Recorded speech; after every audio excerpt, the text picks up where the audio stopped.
Nah, Bapak, Ibu, dan Saudara, baik dimanapun saja berada, saya mengucapkan selamat pagi. Salam, Tuhan Yesus memberkati kita semuanya. Ya, mari kita akan merenungkan firman Tuhan. Kita alasi dalam firman Tuhan ini di dalam Yakobus pasal 1. Surat Yakobus pasal 1.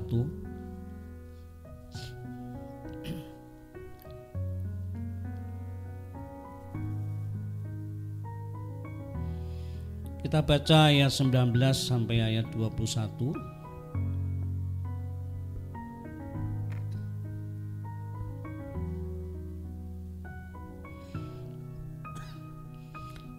Yakobus pasal 1 ayat 19 sampai 21, demikian firman Tuhan.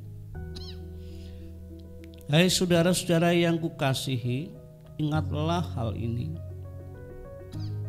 Setiap orang hendaklah cepat untuk mendengar, tetapi lambat untuk berkata-kata, dan juga lambat untuk marah. Sebab amarah manusia tidak mengerjakan kebenaran di hadapan Allah. Sebab itu buanglah segala sesuatu yang kotor dan kejahatan yang begitu banyak itu, dan terimalah dengan lemah lembut firman yang tertanam di dalam hatimu, yang berkuasa menyelamatkan jiwamu. Ya, ayat penting yang saya ulangi dalam ayat 21. Sebab itu buanglah segala sesuatu yang kotor dan kejahatan yang begitu banyak itu, dan terimalah dengan lemah lembut firman yang tertanam di dalam hatimu, yang berkuasa menyelamatkan jiwamu. Nah, Bapak, Ibu, dan Saudara yang dikasihi Tuhan, surat Yakobus ini merupakan surat pengembalaan yang ditujukan kepada orang-orang percaya di perantauan, namun juga untuk kita semuanya. Nah, orang-orang percaya ada di perantauan atau dimanapun saja berada, itu tidak lepas dari banyaknya masalah atau pencobaan.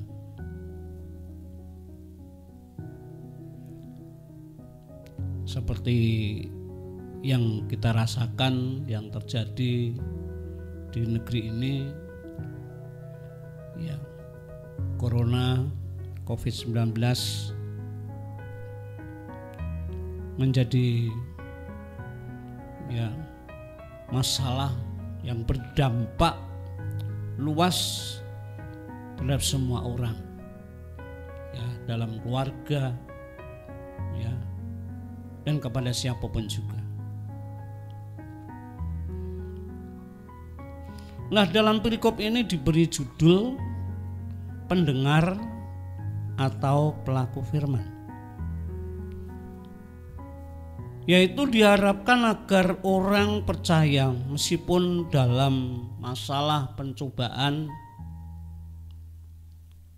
menjadi pendengar atau pelaku firman Tuhan.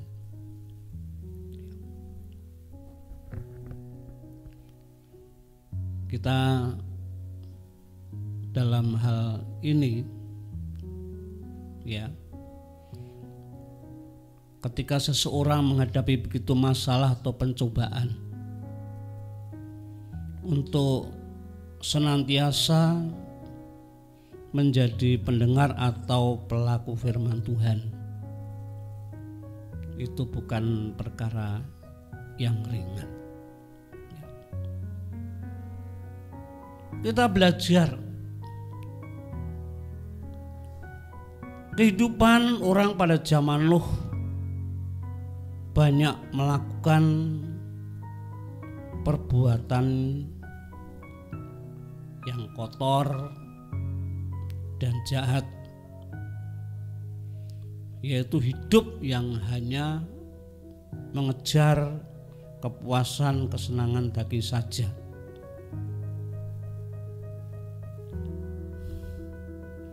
Dan Allah hendak membinasakan mereka, yaitu di dalam Kejadian 6 ayat 1 sampai 8. Tetapi Nuh memang mendapat kasih karunia di mata Tuhan. Tuhan akan menyelamatkan Nuh dan keluarganya. Maka Allah menyuruh Nuh membuat bahtera. Ini merupakan tanggung jawab yang harus dilakukan oleh Nuh. Nah, Bapak Ibu dan Saudara yang kasih Tuhan, dalam hal membuat bahtera, ya, orang-orang pada saat itu, ya pada zaman Nuh itu tidak membantu, malahan mengolok-olok,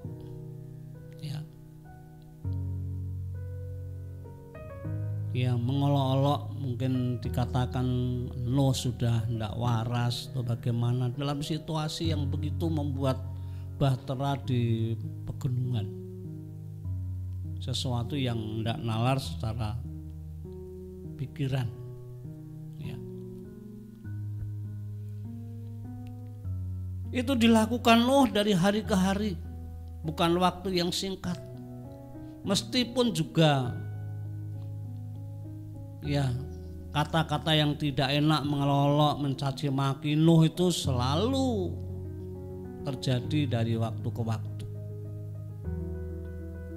Apalagi dalam membangun bahtera itu bukan waktu singkat, seminggu, sebulan, setahun, ya, tapi sampai 120 tahun. Ini bukan perkara yang mudah.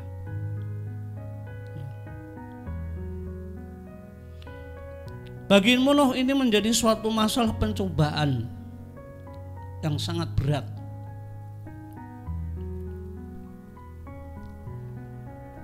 Pada umumnya ketika orang diperlakukan yang tidak baik,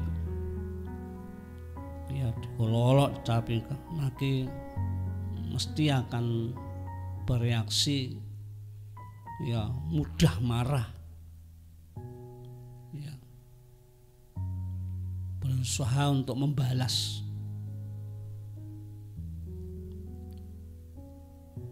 Bagaimana waktu itu Nuh dalam hal menghadapi itu? Secara manusia pasti pun juga sangat berat. Tapi kita tahu dalam kisah selanjutnya, dalam Kejadian 6 ayat 23 itu, tetapi Nuh tetap melakukan apa yang diperintahkan Tuhan. Ya. Orang boleh bicara bagaimanapun, mencaci maki, mengolok-olok, tapi Nuh yang mendapat kasih karunia di mata Tuhan, dia menunjukkan sikapnya untuk tidak berbuat sesuatu yang jahat, yang kotor, ya. Tapi dia menerima semua olok-olokan. Ya. Lah ini benar-benar suatu perjuangan yang tidak ringan.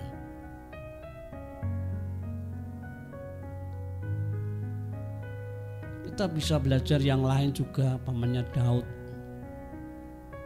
Daud yang sudah berjasa untuk bangsa Israel dan Raja Saul ketika Israel menghadapi tantangan musuh dari orang Filistin, takut. Namun Daud yang masih remaja tampil dengan keberanian yang luar biasa. mau berperang melawan Goliat, mengalami kemenangan yang luar biasa. Namun kita tahu ya, ketika kemenangan disambut begitu banyak para perempuan-perempuan dengan nyanyian, dengan tarian, dengan musik, ya hanya dengan kata-kata Saul mengalahkan beribu-ribu, Daud berlaksa-laksa, membuat Saul begitu marah, sebel, panas hatinya, dan timbul kebencian kepada Daud, sampai Daud mau dilempar tombak, namun terhindar. Dari hari ke hari terus dikejar-kejar, bagaimana berusaha untuk membunuh Daud. Namun kita tahu Daud meskipun memang ya secara manusia ya mestinya bisa melakukan untuk pembalasan, tapi tidak melakukan. Tidak melakukan untuk membalas, untuk marah. Ya Saul terus berupaya bagaimana untuk membunuh Daud, tapi Daud benar-benar hatinya tidak mau berpikir untuk membalas, untuk marah. Ini sesuatu yang luar biasa. Ini dipandang Tuhan sesuatu yang sungguh-sungguh mulia, menyenangkan hati Tuhan. Pencobaan boleh ada dalam hidup,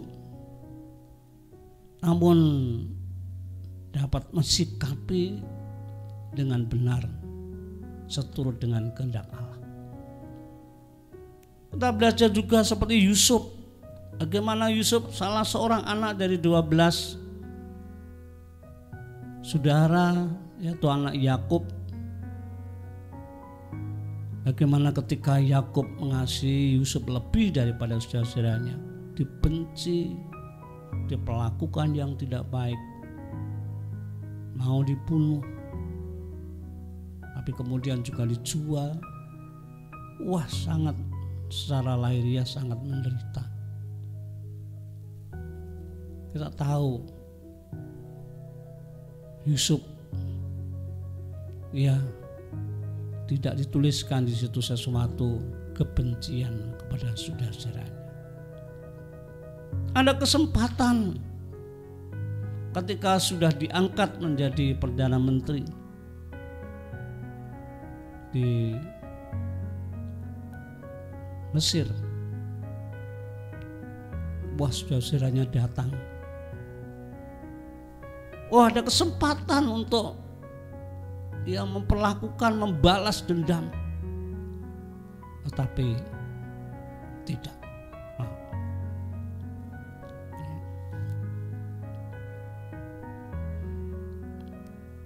Ini sesuatu yang sungguh menjadi sesuatu yang berkenan kepada Tuhan.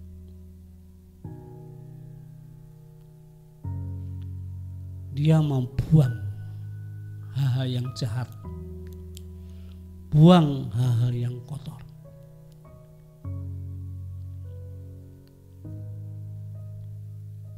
Ini bagi banyak orang sulit sekali. Bagi orang pada umumnya sulit sekali. Orang itu sudah yaitu hidup dalam dosa, tabiat dosa.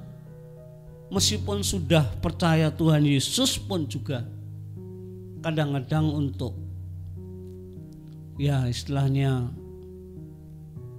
dalam mengatasi masalah, tantangan untuk tidak membalas itu bukan perkara yang mudah. Orang pernah jatuh gara-gara sesuatu yang nampaknya hanya sederhana. tapi bisa membuat lemah. Maka seperti contoh-contoh ini dipakai oleh Yakobus untuk mengingatkan setiap orang-orang percaya dalam menghadapi kehidupan, masalah-masalah, pencobaan-cobaan hidup. Dituliskan oleh Yakobus dalam ayat 21, sebab itu buanglah segala sesuatu yang kotor dan kejahatan yang begitu banyak itu. Terimalah dengan lemah lembut firman yang tertanam di dalam hatimu yang berkuasa menyelamatkan jiwamu. Membuang hal yang kotor. Yusuf berjuang untuk membuang hal-hal pikiran yang tidak baik, yang kotor, yang jahat. Seperti Yusuf dikatakan, kita baca dalam Kejadian pasal 50.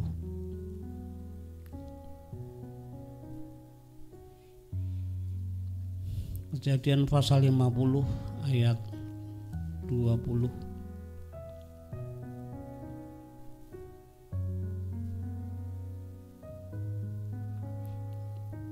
Mulai ayat 18 sampai 20 pada intinya pada ayat 20. Kejadian 50, demikian firman Tuhan. Juga saudara-saudara datang sendiri dan sujud di depannya serta berkata, kami datang untuk menjadi budakmu. Tetapi Yusuf berkata kepada mereka, janganlah takut, sebab aku inikah pengganti Allah. Memang kamu telah mereka-reka yang jahat terhadap aku, tetapi Allah telah mereka-rekakannya untuk kebaikan, dengan maksud melakukan seperti yang terjadi sekarang ini, yakni memelihara hidup suatu bangsa yang besar. Yusuf dalam menghadapi dalam kehidupan yang lama, bertahun-tahun, lebih dari 10 tahun mengalami kehidupan yang sangat berat,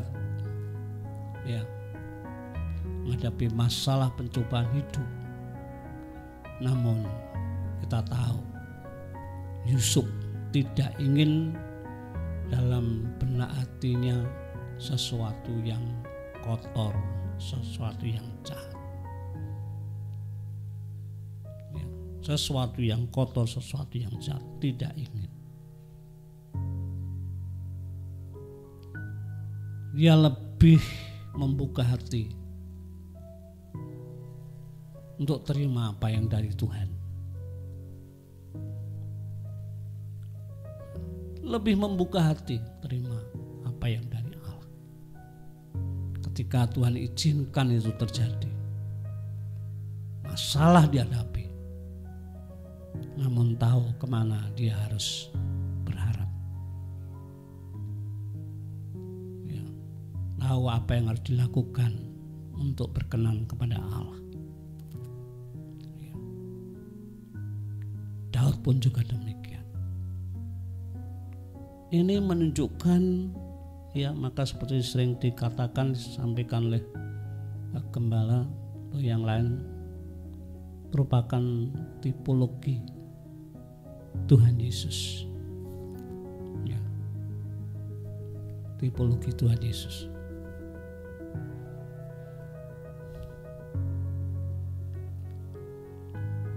Rasul Petrus dalam suratannya pun juga demikian. Dalam 1 Petrus pasal 2 ayat 19. 1 Petrus pasal 2 ayat 19. Demikian firman Tuhan. Sebab adalah kasih karunia jika seseorang karena sadar akan kehendak Allah menanggung penderitaan yang tidak harus ia tanggung. Saya ulang lagi, sebab adalah kasih karunia jika seorang karena sadar akan kehendak Allah menanggung penderitaan yang tidak harus ia tanggung. Ya, pencobaan bisa mengakibatkan suatu penderitaan. Ya, namun ketika itu sudah si izin Tuhan. Kalau itu ya dipakai sebagai suatu kasih karunia, ini sesuatu yang sangat indah. Tahu bagaimana dapat mensikapi keadaan yang terjadi. Wah, ini benar-benar ketika seseorang itu menunjukkan sikapnya seperti Kristus. Kita tahu bagaimana Kristus ketika orang sudah menolak, menentang Tuhan Yesus, dan Tuhan Yesus harus diperlakukan yang tidak baik, dihina, caci maki, ya dianiaya dan disalibkan. Waduh, sangat-sangat menderita. Namun kita tahu bagaimana ketika mensikapi keadaan yang menimpa terjadi atas dirinya. Di kayu salib, apa yang keluar dari mulutnya bukan kutuk, bukan kebencian, tetapi yaitu pengampunan, ya, kasih kepada orang untuk mendoakan pengampunan. Wah, ini sesuatu yang luar biasa. Karena itu ya, apa yang terjadi, penderitaan yang terjadi itu sudah menjadi kehendak Allah. Karena dia datang di dunia, diutus untuk menderita, untuk keselamatan manusia. Ini sangat luar biasa. Untuk itu mari kita belajar bagaimana kita mensikapi kehidupan ini. Ketika semua diizinkan oleh Tuhan terjadi dalam hidup ini, mari kita belajar untuk bagaimana mensikapi yang sesuai dengan kehendak Allah, agar hidup kita ini berkenan di hatinya, layak di hadapannya. Ya.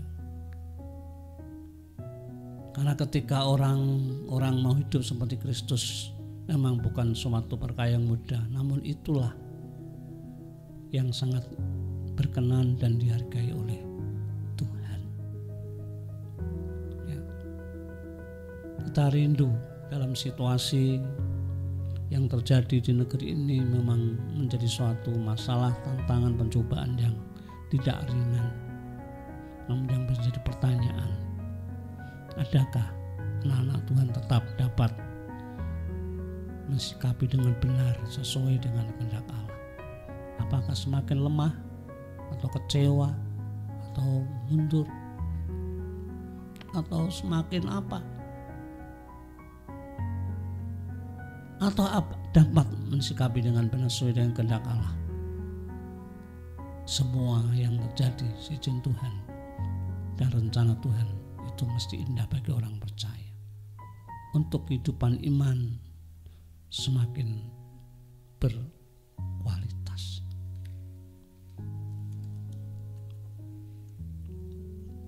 Jadi membuang sesuatu yang kotor dan jahat yang tidak ada di dalam hati kita, itu akan membuat sikap hati menjadi berbeda, yaitu mau menerima firman Tuhan dengan lemah lembut, meskipun itu sesuatu yang sangat berat.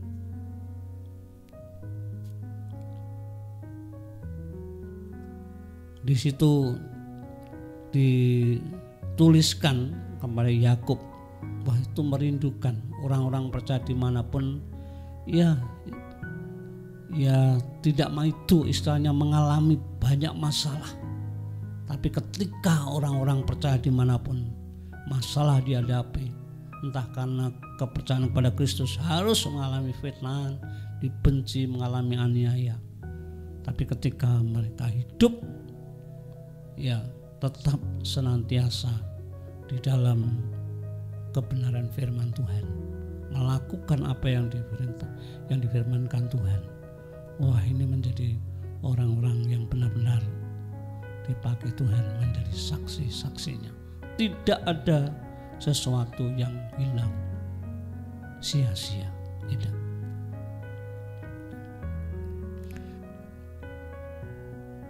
Maka itu peristiwa-peristiwa terjadi itu melatih, ketika kita sudah kenal Tuhan, melatih bagaimana kita dalam hal-hal yang terjadi menimpa hidup ini adalah di situ Tuhan melatih kita bagaimana kita dapat melakukan apa yang menjadi kehendak Allah.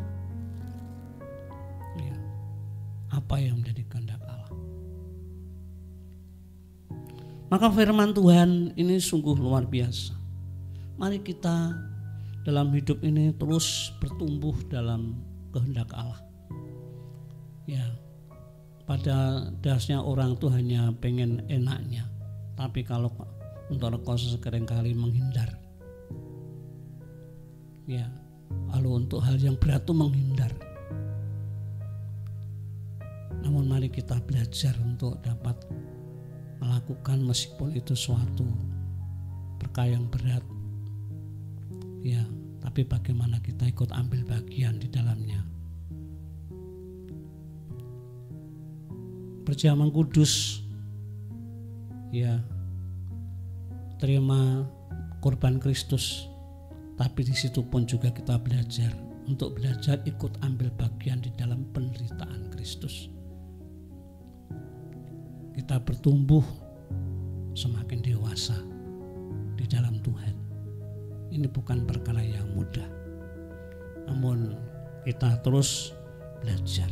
Maka seperti apa yang disampaikan oleh Yakobus ini, sungguh ini sesuatu yang luar biasa. Sebab itu buanglah segala sesuatu yang kotor dan kejahatan yang begitu banyak itu, dan terimalah dengan lemah lembut firman yang tertanam di dalam hatimu, yang berkuasa menyelamatkan jiwamu. Bapak, Ibu, dan saudara yang kasih Tuhan, kita tuh hidup di tengah-tengah dunia ini mempunyai karakter yang berbeda-beda. Kadang-kadang kita maunya seperti apa yang Tuhan mau, tapi belum semua dapat menerimanya. Kadang-kadang orang mensikapi sesuatu yang tidak baik, itu kadang-kadang menjadi suatu tantangan yang tidak mudah. Ya. Dalam rumah tangga mungkin sudah percaya Tuhan Yesus, tapi punya karakter yang kadang-kadang ya tingkat rohaninya mungkin berbeda-beda. Yang masih anak, tapi ada yang sudah dewasa. Kadang untuk berubah, untuk menderita, ambil bagian penderitaan Kristus, kadang-kadang bukan perkara yang mudah. Itu proses. Orang ketika diproses kadang-kadang tidak siap, memberontak. Namun mari kita sebagai anak Tuhan, mari kita belajar untuk melakukan itu. Maka dalam kehidupan doa-doa kita tidak banyak menuntut untuk hal-hal berkat jasmani. Namun mari kita perlu bagaimana hidup kita semakin dibangun di dalam Tuhan, untuk semakin hidup sebagai pelaku atau pendengar akan firman Tuhan, sehingga Tuhan itu berkenan atas kehidupan kita. Dan untuk itu melalui firman Tuhan ini kita menjadi berkat, menjadi alas doa kita untuk anak-anak Tuhan, untuk bangsa dan negara. Tuhan Yesus memberkati